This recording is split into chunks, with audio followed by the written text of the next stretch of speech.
En jouant au tennis avec un ami, Ricardo a parlé de la dîme. Son ami qui fréquentait une église évangélique racontait comment on faisait les choses dans son église. Donc, dans mon église, tout l'argent collecté est conservé et administré localement. Oh, vraiment? Oui? Ton église ne fonctionne-t-elle pas de la même façon? Non, en fait, nous utilisons le système de la maison du trésor. La maison du trésor? Que veux-tu dire? Alors, modelé sur le système biblique de la maison du trésor, l'église adventiste amène la plupart des fonds collectés par chaque église locale dans un seau commun et les distribue ensuite équitablement pour soutenir les besoins financiers locaux, régionaux et internationaux. Oh waouh, cela semble intéressant. Oui, puis toutes les dîmes sont utilisées pour soutenir les missionnaires autorisés, alors que les offrandes sont principalement utilisées pour soutenir l'église locale, d'autres projets missionnaires régionaux et internationaux et les ministères. Et si nous inscrivons nos noms sur l'enveloppe, nous recevons même des reçus pour ce que nous avons donné. Donc il y a un système d'audit? Exactement. Et on peut avoir accès à toutes les informations financières de l'église. Mais fais-tu confiance en ce système? J'ai confiance en Dieu. Je sais que le système est géré par des êtres humains faibles qui essaient de faire de leur mieux, comme moi. Mais aucune défaillance humaine n'affectera ma pratique, car je donne en réalité à Dieu comme acte d'adoration. Et il contrôle parfaitement ses propres affaires, tu sais. Ricardo avait raison. Avec le système représentatif adopté par l'Église adventiste, personne ou aucun groupe d'intérêt n'est le propriétaire ou ne contrôle tous les fonds. L'Église locale et les représentants régionaux élisent les représentants régionaux et mondiaux pour une durée limitée. Et ils sont régulièrement audités pour contrôler la façon dont ils gèrent les ressources de l'Église. Et tous les pasteurs et dirigeants sont rémunérés sur la base d'une échelle commune de salaire. 21 millions de membres contribuent au même pot, avec les dîmes et l'engagement, offrandes régulières et systématiques, et l'Église est désormais présente dans 212 des 235 pays et régions reconnus par l'ONU. Unis, ils sont plus forts, peuvent en faire davantage et vont plus loin.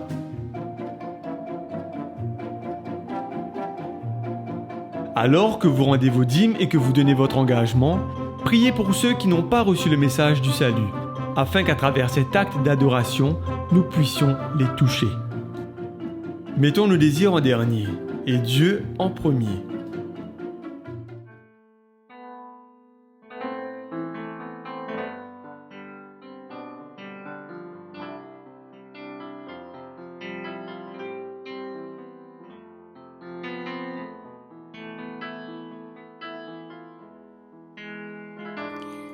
Une famille a des souffert, c'est une esprit n'a répète, la haine remplit nous les cœurs, les mondes tournent à l'envers.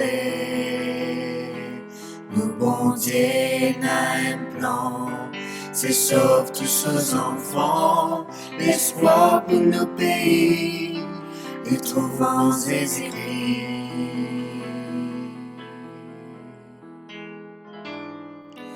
Vini, vini, vini, mon frère.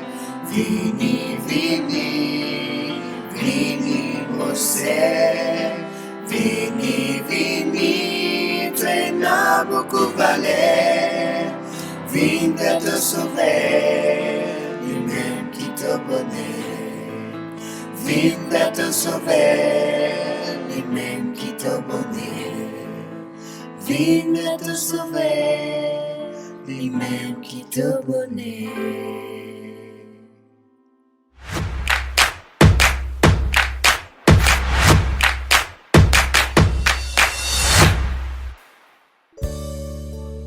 Chers frères et sœurs, bon sabbat. Pendant toute une semaine, nous avons été richement bénis par cette semaine de prière de la famille. Et aujourd'hui, nous terminons ce moment de la semaine de prière, mais aussi nous passons un moment dans l'adoration. Monsieur qui après cette semaine, vous et moi, nous sommes capables de dire cette phrase que Jésus nous dit, « Moi et ma famille, nous servirons l'Éternel. » Et ce matin, autour de cette phrase, autour de moi et ma famille, nous pour célébrer l'Éternel.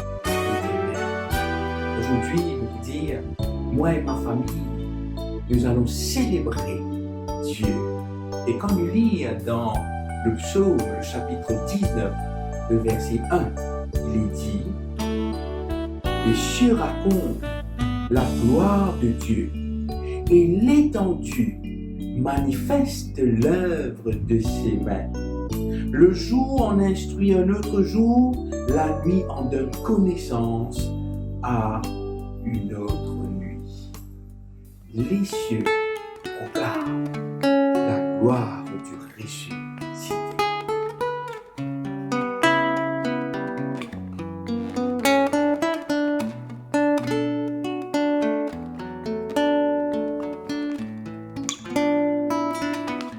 Les cieux proclament la gloire du ressuscité.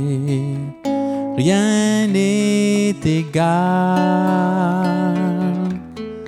à la beauté du Seigneur. À jamais il sera l'agneau sur le trône. Je fléchis le genou pour l'adorer lui seul. Je veux chanter la gloire du ressuscité, l'agneau immolé nous a rachetés pour Dieu. À jamais tu seras l'agneau sur le trône. Je fléchis le genou pour t'adorer toi seul. Les cieux proclament la gloire du ressuscité. Rien n'est égal à la beauté du Seigneur. À jamais tu seras l'agneau sur le trône. Je fléchis le genou pour t'adorer toi seul. À jamais tu seras l'agneau sur le trône. Je fléchis le genou pour t'adorer toi seul.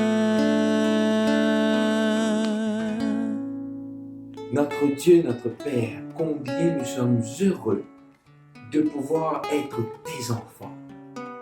Merci de ce que dans le plan de la création, tu as envie que chacun de nous fait partie d'une famille où nous avons le papa, la maman et les enfants. Certes, nous réaliser que parfois cela n'a pas été possible pour certains, mais nous rendons-toi gloire ce matin pour le Dieu que tu es, car tu es un Dieu tout-puissant, un Dieu qui mérite notre adoration, un Dieu qui mérite toute la gloire. Et ce matin, grand Dieu, d'un cœur sincère, d'un cœur reconnaissant, nous venons auprès de toi. Accepte-nous tels que nous sommes, pour prier toi dans le nom de Jésus. Amen. Chers amis, moi et ma famille, nous envie aussi réclame l'amour de Dieu pour chacun d'entre nous, dans nos vies personnelles, dans nos vies professionnelles, dans nos vies spirituelles, mais surtout et aussi dans la vie familiale. Il y a un texte qui trouve dans Ésaïe, le chapitre 54 et le verset 10, où Dieu fait cette promesse, si je lis cette déclaration, il est dit « Quand les montagnes s'éloigneraient, quand les collines chancelleraient, mon amour ne s'éloignera point de toi, et mon alliance de paix ne chancellera point, dit l'Éternel, qui a compassion de toi. » quand les montagnes pour chancellent, quand on a une catastrophe, quand on a une situation difficile, l'amour de Dieu abandonne. Quand les montagnes s'éloigneraient, quand les collines chancelleraient, quand les montagnes s'éloigneraient, Dieu fera tout comme il promet. Mon amour, oui, mon amour ne s'éloignera point de toi. Mon amour, oui, mon amour ne s'éloignera point de toi. Quand le soleil s'obscurcirait, quand les rivières s'assécheraient, Dieu sera pour moi la lumière, ma joie sera comme la mer. Mon amour, oui, mon amour ne s'éloignera point de toi. Mon amour, oui, mon amour ne s'éloignera point de toi. Quand les montagnes s'éloigneraient, quand les collines chancelleraient, quand les montagnes s'éloigneraient, Dieu fera tout comme il promet. Dieu fera tout comme il promet. Dieu fera tout comme il promet.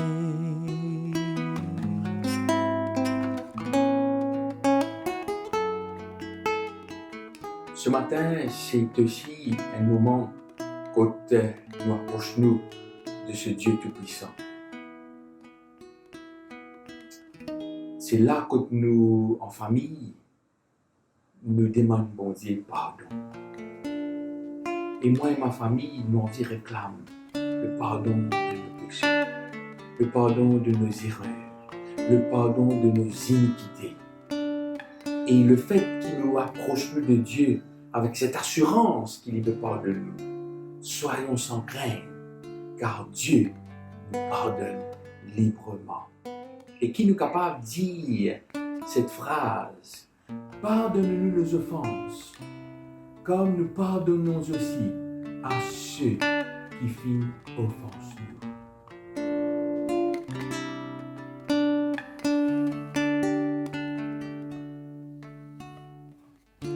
Pour ces regards que l'on détourne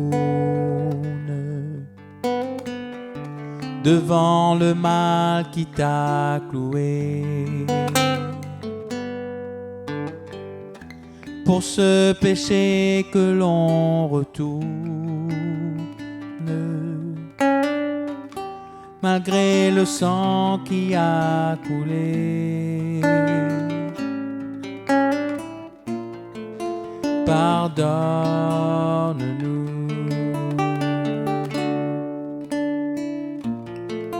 Pardonne-nous.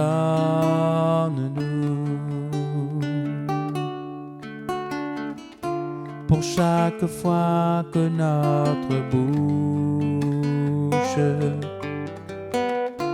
à condamner notre prochain. Pour chaque fois que l'on se couche sur la colère que l'on retient, pardonne-nous.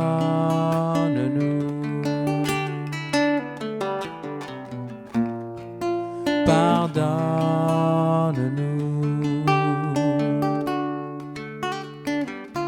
pour la violence et pour la haine,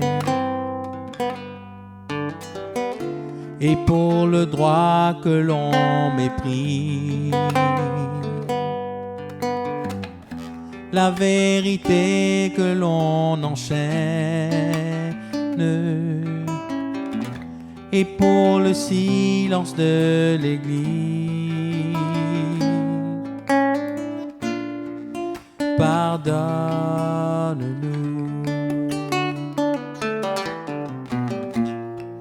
Pardonne-nous.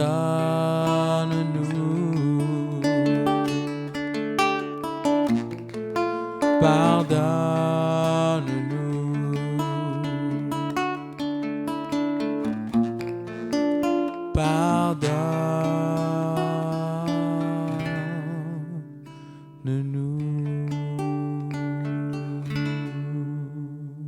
On termine ce moment de louange et d'adoration aussi qui se connaît ce cantique, le 432. On est bien à la maison quand règne l'amour. Et ce matin, j'ai envie d'inviter pour qui je fais cette prière ensemble avec moi. Que tu peux dire, bon Dieu, moi et ma maison, Seigneur Dieu, nous réclamons l'amour, nous réclamons la paix, nous réclamons la compréhension, nous réclamons la compassion, nous réclamons l'écoute, nous réclamons l'harmonie et nous réclamons la paix dans nos foyers.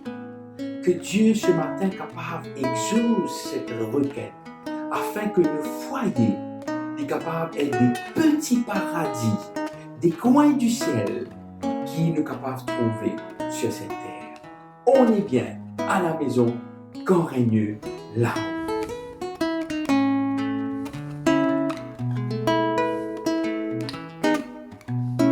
On est bien à la maison quand règne l'amour. La joie est dans chaque son quand règne l'amour.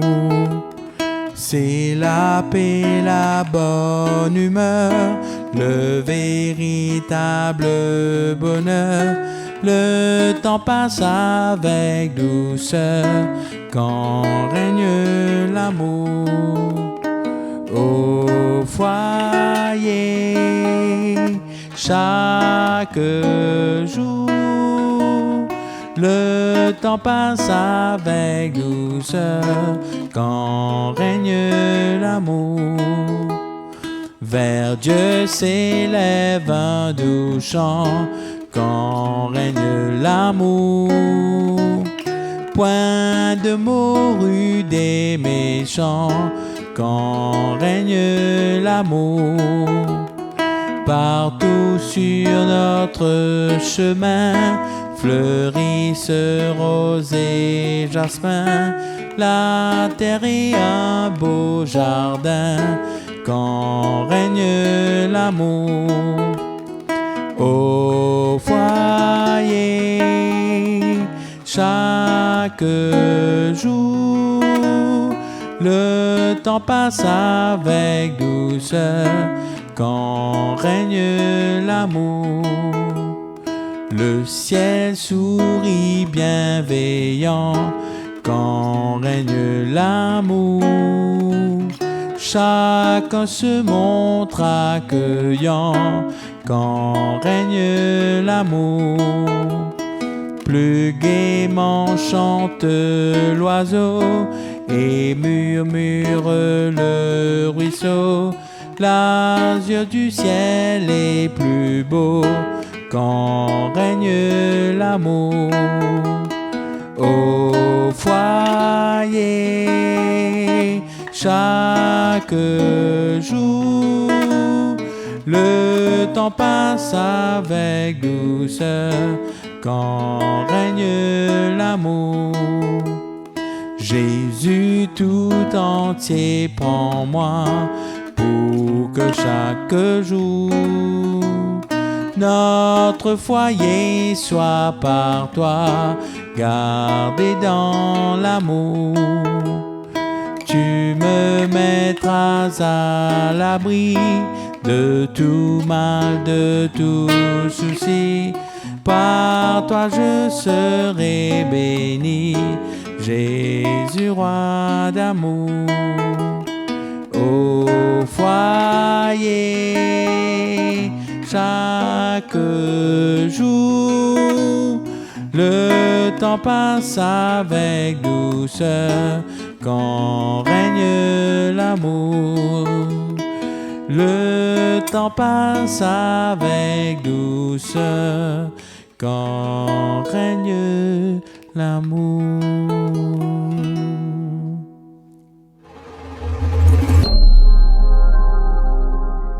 Chers amis internautes, nous louons le nom du Seigneur dans ce moment béni que nous avons passé avec la louange. Ce matin, j'ai le privilège et l'honneur de vous présenter le couple Oryeux, le pasteur Wesley Oryeux et sa femme Nicole, qui vont nous présenter le message de ce matin. Wesley et Nicole servent à l'Union depuis 2014 et depuis 2019, ils sont responsables au niveau de la famille à l'Union. Mais avant d'écouter le message, je vous invite à courber la tête pour un mot de prière. Père éternel, nous te louons, nous te rendons grâce en ce jour de sabbat de nous permettre de nous réunir autour de ce message. Car Père, tu nous as donné un jour spécial pour mettre tout de côté et afin de pouvoir écouter ta sainte parole. Je te prie, Père, de faire taire tous les bruits du dehors, de nous permettre de passer un moment béni et que ce message soit délivré avec puissance. Veuille bénir le couple Oryeux, Père, Wesley et Nicole et toute leur famille, et permets, Papa, que les moments que nous allons passer ensemble soient des moments bénis. Reste avec nous et fais-nous du bien. Au nom de Jésus que je te prie. Amen. Chère famille, j'espère que cette semaine spéciale nous a permis de réfléchir sur le foyer, les enfants, les parents que Dieu nous a donnés et comment l'amour de Jésus peut être une inspiration dans nos relations familiales afin d'être une source d'encouragement, un témoignage puissant en faveur de l'évangile que nous portons. N'oublions pas notre thème en tant que famille pour ce quinquennat, j'irai avec ma famille. J'irai avec ma famille porter l'amour de Jésus autour de moi. Mais la question qui est dans la tête de chacun d'entre nous et même sur nos lèvres, c'est comment aller porter cet amour, comment être cette source d'encouragement avec tous les problèmes quotidiens auxquels nous faisons face en tant que famille. Et encore plus avec la crise sanitaire actuelle qui perdure. Il n'y a pas de doute que la pandémie causée par le virus de la COVID-19 a perturbé notre vie de manière que nous n'aurions jamais imaginée. Les conséquences de cette maladie ont causé de grandes souffrances à tous les niveaux, à de nombreuses personnes et familles, et nous sommes toujours en processus de guérison. Notre endurance a été mise à l'épreuve. Nos relations familiales ont été mises à l'épreuve. Nous pleurons encore. Et nous nous demandons qui guérira nos blessures. En de telles circonstances, comment être ce reflet de l'amour de Jésus? Dans une époque comme celle-ci, nous pouvons jeter un regard vers le passé et y trouver des instructions sur la manière de naviguer au mieux dans la réalité présente, sur la manière de naviguer dans ces eaux troubles. Il y a plus de 2000 ans, Jésus avait averti ses disciples en ces termes. Jean, au chapitre 16, le verset 33, Jésus a dit à ses disciples, « Vous aurez à souffrir dans le monde, mais prenez courage. Moi, j'ai vaincu le monde. » Bien que les épreuves par lesquelles nous sommes passés ou que nous sommes en train de passer à cause de la pandémie de la Covid-19 aient été dures, nous pouvons trouver un réconfort dans la parole de Dieu et être ce canal à travers lequel l'espérance peut être communiquée. Jésus ne s'est pas contenté de nous avertir que nous passerions par des moments difficiles en vivant sur cette terre.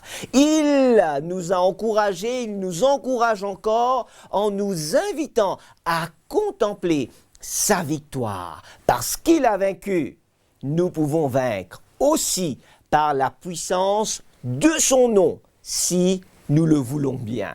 Oui, nous nous relèverons. Quel formidable cri d'assurance, d'espérance. Jésus, qui a vécu l'humanité en vivant parmi nous, nous aide à de nombreuses reprises à nous adresser, à nous redresser victorieusement, en étant résilients après que les tragédies de la vie nous soient tombées dessus.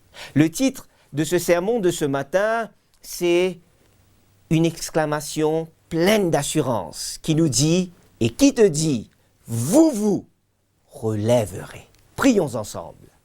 Seigneur, dispose nos cœurs, donne-nous des oreilles attentives et prépare-nous à recevoir ta parole afin que cette parole nous fasse du bien et nous aide à avancer. C'est au nom de Jésus que nous te prions. Amen. Amen. Nous parlons de la résilience. Le caoutchouc possède des caractéristiques qui sont admirables lorsqu'on les applique aux situations de la vie. Si on le plie, si on le compresse, on l'étire, on le fait rebondir, il finit toujours par reprendre sa forme ou sa position originale lorsqu'on le relâche. Ces qualités, c'est-à-dire l'élasticité et la souplesse du caoutchouc, le rendent extrêmement utile dans diverses situations et circonstances à cause de sa faculté d'adaptation à ces situations. La résilience, comme le caoutchouc, est essentielle à la vie. Selon le dictionnaire Larousse en ligne, la résilience est définie comme étant l'aptitude d'un individu à se construire et à vivre de manière satisfaisante en dépit de circonstances traumatiques. Lorsque l'épreuve frappe, nous ressentons la douleur, nous pleurons et nous sommes tristes. Nous cherchons une issue, la guérison, l'espérance. Dans de tels moments, nous sommes étirés comme du caoutchouc. Comment gérons-nous ces coups durs de la vie que nous sommes certains de rencontrer ou que nous avons déjà rencontrés dans ce monde? La bonne nouvelle, c'est que celui qui a vaincu a beaucoup de directives et de conseils à nous donner, à nous transmettre. Des conseils qui ont été éprouvés par le feu et dont la fiabilité est sûre. Nous avons de solides exemples qui ont été écrits pour notre instruction.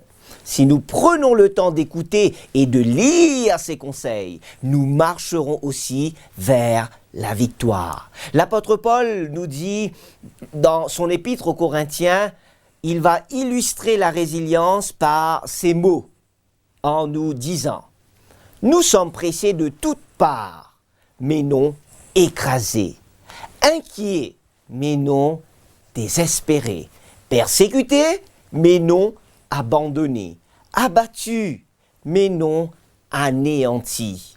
Nous portons toujours avec nous dans notre corps l'agonie du Seigneur Jésus, afin que la vie de Jésus soit aussi manifestée dans notre corps. 2 Corinthiens au chapitre 4, à partir du verset 8 jusqu'au verset 10. Comme une douce musique dans nos oreilles, au sein de nos afflictions, nous pouvons choisir d'entendre le son le plus doux venant de notre Seigneur Jésus-Christ, qui nous dit, qui vous dit, vous vous relèverez, nous nous relèverons. Examinons un exemple ce matin qui illustre la résilience dans la vie chrétienne. La résilience du jeune Joseph. À l'âge de 17 ans, Joseph, le fils préféré de Jacob, fit 2 rêves intrigants qu'il ne reconnut probablement pas sur le moment comme provenant du Dieu créateur. Nous pouvons lire l'histoire dans Genèse, chapitre 37. Lorsqu'il tenta de chercher de l'aide pour comprendre son rêve, Joseph fut compris de travers par ses frères aînés, qui interprétèrent son rêve comme signifiant que le plus jeune frère de la famille allait dominer sur eux. Arrivé à ce point, ce qu'il pensa, c'est qu'un magnifique rêve avait été tourné en dérision par ses frères. Son deuxième rêve ne fit qu'aggraver la jalousie et la haine qui existaient déjà dans le cœur à cause du traitement préférentiel que son père lui accordait. Le premier grand coup dur vécu par Joseph fut lorsque son frère, qui dans un paroxysme de haine, conspirèrent de le tuer. Mais finalement, grâce à l'intervention de Ruben, son frère aîné, il fut épargné et vendu comme esclave aux Ismaélites. C'est toujours dans Genèse, chapitre 37, que nous pouvons lire cette histoire. Si vous vous demandez comment Joseph géra la série d'épreuves traumatisantes qu'il dut endurer dans les différentes parties de sa vie, un élément d'explication serait sa connexion avec Dieu en lui faisant confiance, qui était à la base et qui a permis les autres connexions. Joseph se retrouva en Égypte comme esclave dans la maison de Potiphar, le capitaine de la garde du Pharaon. Nous lisons cela dans Genèse chapitre 39. Le fils favori de son père était maintenant esclave dans un pays étranger, sans aucun espoir de revoir sa famille. N'ayant personne vers qui se tourner, Joseph choisit de se connecter avec Dieu en lui faisant confiance et résolu de rester fidèle à Dieu quoi qu'il pouvait advenir. Il décida que quoi qui se passerait dans sa vie, il le ferait comme si c'était pour le Seigneur.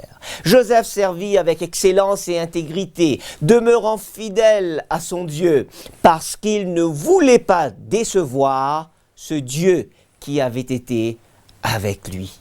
Genèse 39, le verset 9 nous dit que lorsque la femme de Potiphar tenta de l'entraîner dans le péché, Joseph va répondre « Comment pourrais-je commettre un aussi grand mal, un aussi grand péché contre mon Dieu ?»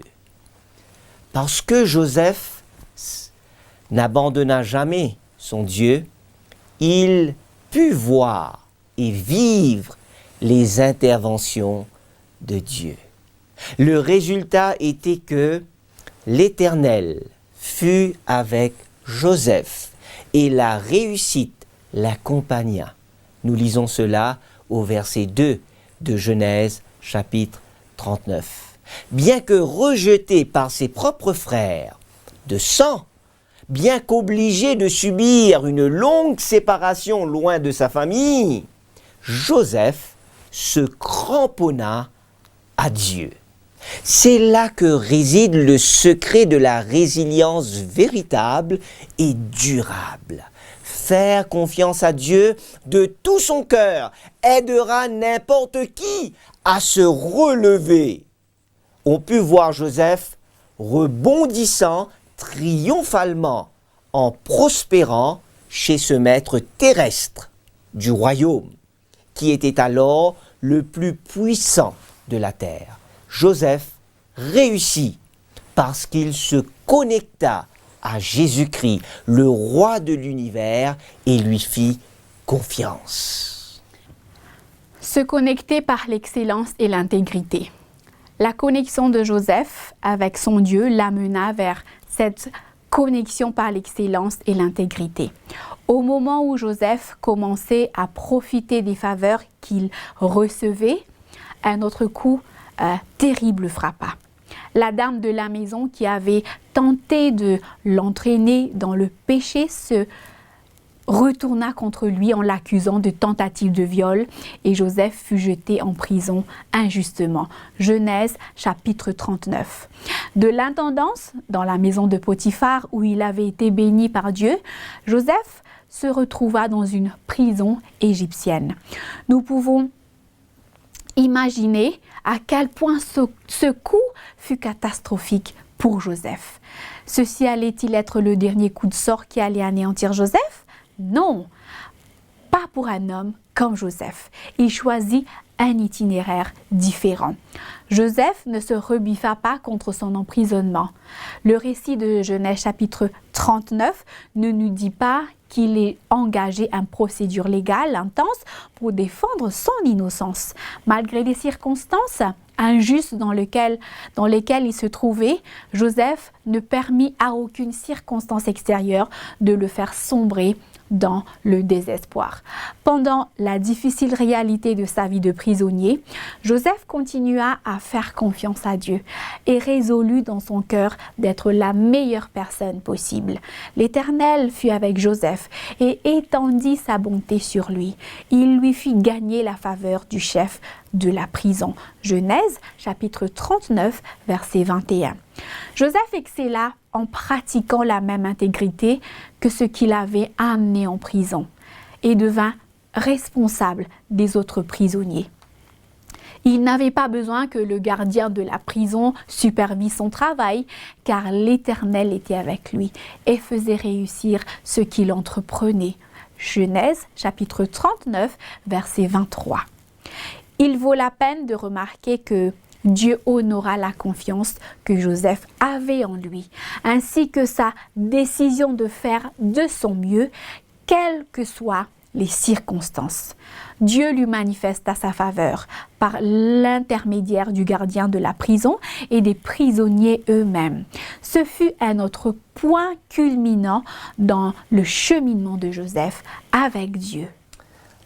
Avec l'excellence et l'intégrité, Joseph va aussi se connecter aux gens par un service attentif. Peu importe les circonstances et le lieu, Joseph sut se connecter aux gens autour de lui en étant attentionné dans le service qu'il apportait. Lorsque nous sautons au chapitre suivant, chapitre 40 du livre de la Genèse, nous lisons l'histoire de la rencontre de Joseph avec le chef échanson et le chef boulanger, deux des serviteurs du Pharaon, qui s'étaient mal conduits envers le Pharaon et qui furent envoyés dans cette même prison et mis sous la responsabilité de Joseph. Joseph, qui était attentif aux besoins des autres prisonniers, aida ses deux serviteurs en interprétant leurs rêves qui, au bout de 3 jours, se réalisèrent tels qu'ils avaient été interprétés. Joseph ne se souciait pas exagérément et n'était pas effondré d'avoir été accusé injustement et emprisonné. Mais il se souciait sincèrement du bien-être de ceux qui étaient sous sa responsabilité. Et Joseph n'hésita pas à utiliser les dons que Dieu lui avait donnés pour être une bénédiction aux autres. Les dons de Dieu sont des puissants outils qui, lorsque ceux-ci sont mis à un usage désintéressé, en aimant et en servant les autres avec générosité, ces dons peuvent relever n'importe qui de l'abîme du désespoir vers une vie heureuse, une vie de service envers les autres, même dans les circonstances les plus difficiles, les plus pénibles.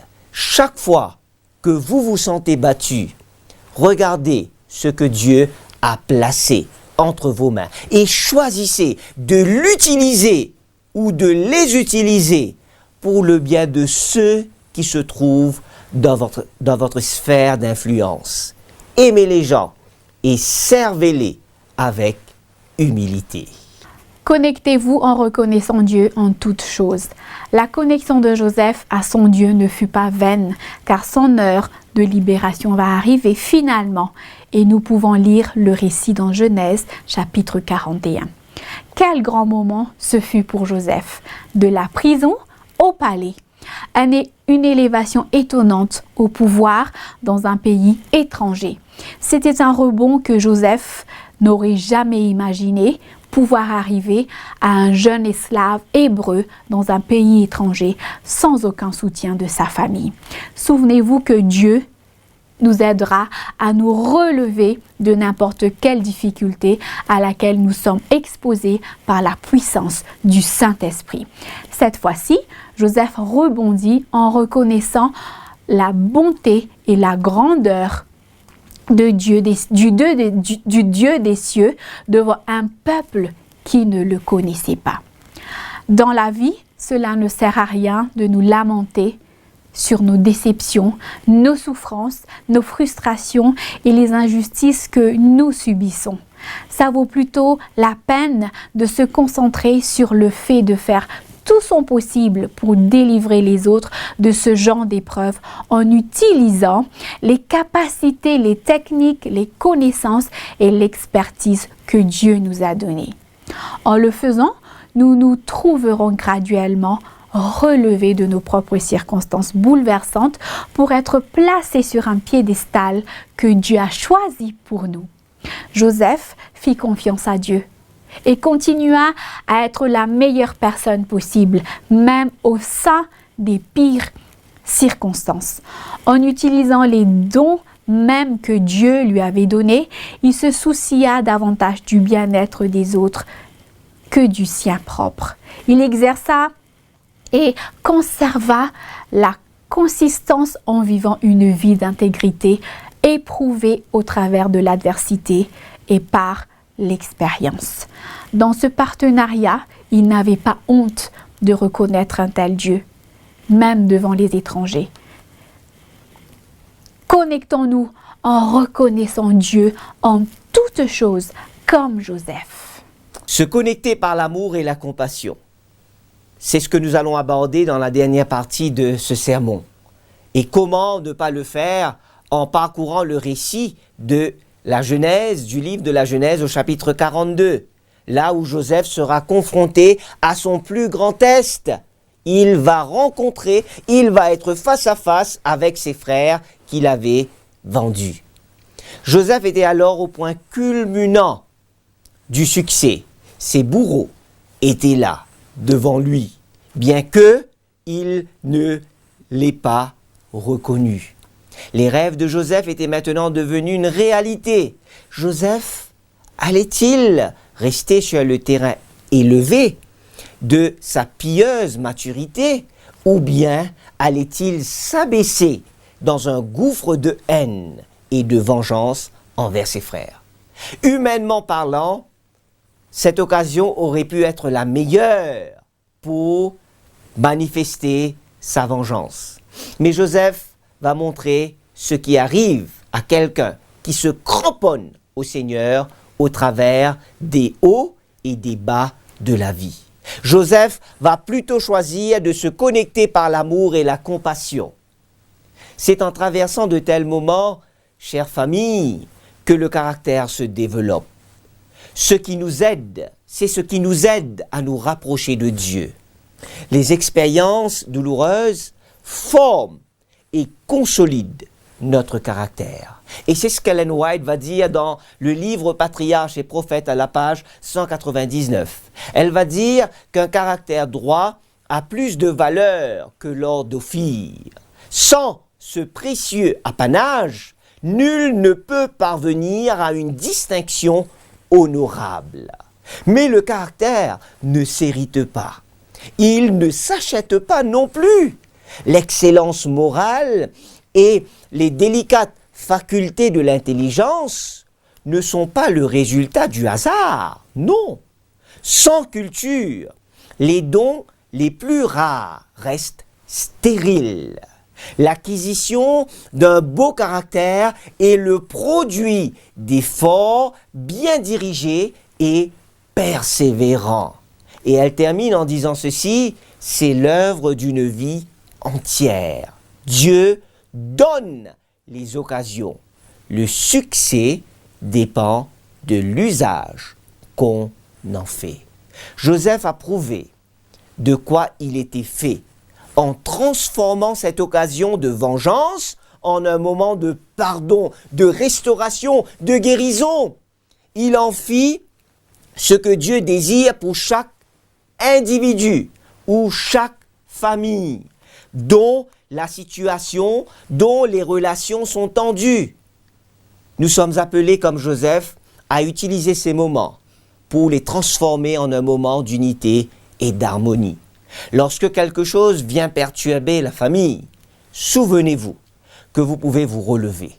Et lorsque ce moment est arrivé, il devient aussi un moment pour dire « j'irai pour édifier les relations, pour édifier l'harmonie, la réconciliation, pour apporter la stabilité, le pardon, la guérison. » Oui, vous vous releverez, on se relèvera.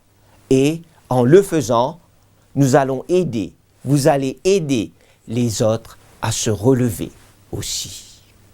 Comme à Joseph, Dieu nous a donné une vision pour notre vie. Elle n'est peut-être pas aussi dramatique que celle de Joseph, mais Dieu a une œuvre pour nous, individuellement en tant que personne et collectivement en tant que famille. Notre vision peut nous paraître parfois brouillée selon l'endroit où nous sommes. Nous ne comprenons peut-être pas pleinement le plan de Dieu.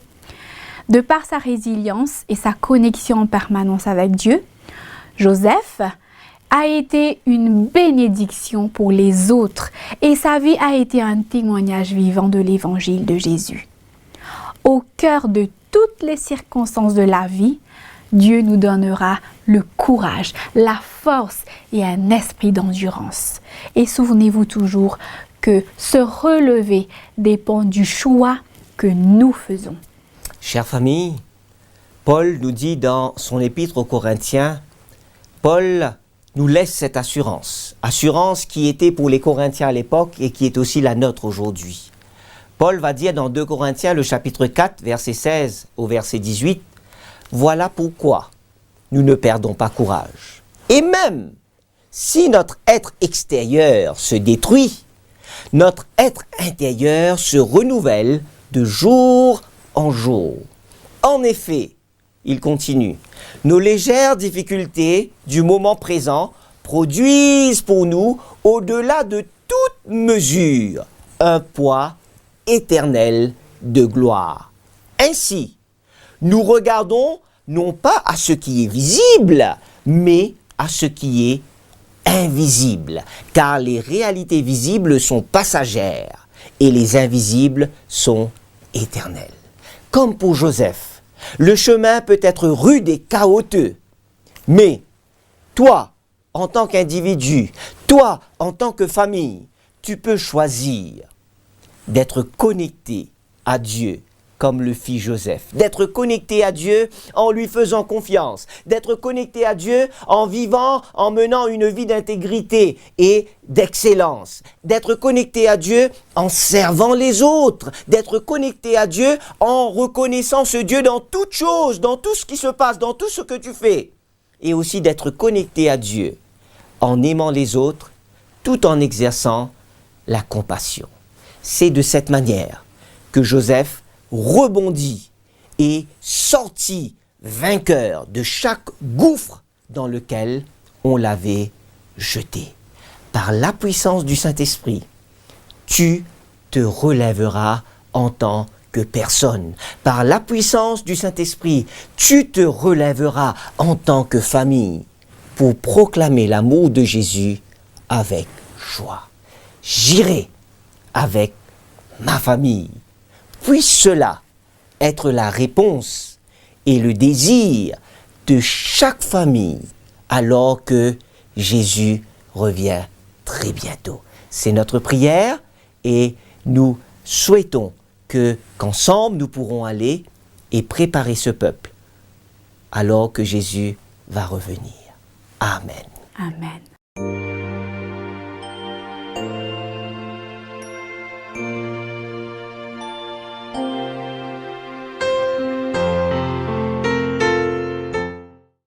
Nous allons prendre un moment maintenant pour prier pour toutes les familles de l'océan Indien et d'ailleurs, alors que nous terminons cette semaine de prière. Notre bon, notre tendre Père, Dieu Tout-Puissant, nous nous approchons de toi en cet instant, reconnaissant, Seigneur, que tu es bon. Tu as été miséricordieux envers nous. Merci pour ce moment. Merci pour ce moment que tu nous accordes de pouvoir nous adresser à toi par la prière. Merci pour la semaine de prière que nous avons vécue au sein de l'océan Indien, au sein même de l'Église mondiale, où nous avons, Seigneur, appris beaucoup de leçons pour chaque famille. Bénis chaque famille qui compose cet océan Indien, afin que nous puissions répondre favorablement à l'appel qui nous dit que nous allons partir avec notre famille, proclamer l'amour de Jésus autour de nous. Bénis chaque famille afin d'être un outil de bénédiction et d'encouragement, Seigneur, là où tu les as placés. Seigneur, alors que nous décidons d'aller en tant que famille, aide chaque famille à être résiliente, à persévérer, à redoubler d'efforts, car comme Joseph l'a vécu, l'a expérimenté, cette même victoire sera aussi la nôtre, aussi longtemps que nous nous laisserons guider, diriger par toi, et nous te ferons confiance en toutes choses. Que tu puisses, Père, en cet instant, bénir, visiter et bénir chaque famille que nous représentons au sein de cette union dans l'océan Indien et d'ailleurs, et que par ta grâce, nos familles ne soient plus les mêmes, car elles seront des familles transformées par toi, des familles qui seront envoyées par toi pour être des témoins vivants de ton amour et de l'espérance que nous avons. Ce sont les grâces que nous voulons te demander à l'endroit de chaque famille. Seigneur, dans le nom de Jésus, nous t'avons prié, nous t'avons demandé cela. Amen. Amen.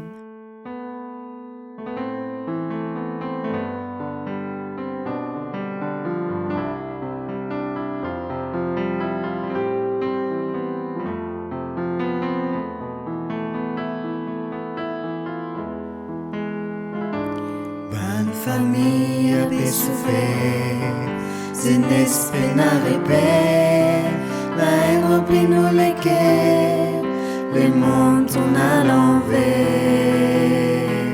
Nous bon Dieu n'a un plan, c'est sauve tous nos enfants, l'espoir pour nos pays, et trouvant ses écrits.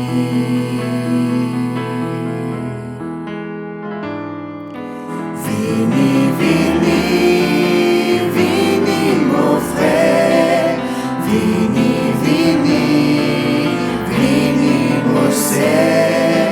Vini, vini, tu n'as beaucoup valeur. Vini vers te sauver, lui-même qui te bonnet. Vini vers te sauver, lui-même qui te bonnet. Vini te sauver, lui-même qui te bonnet.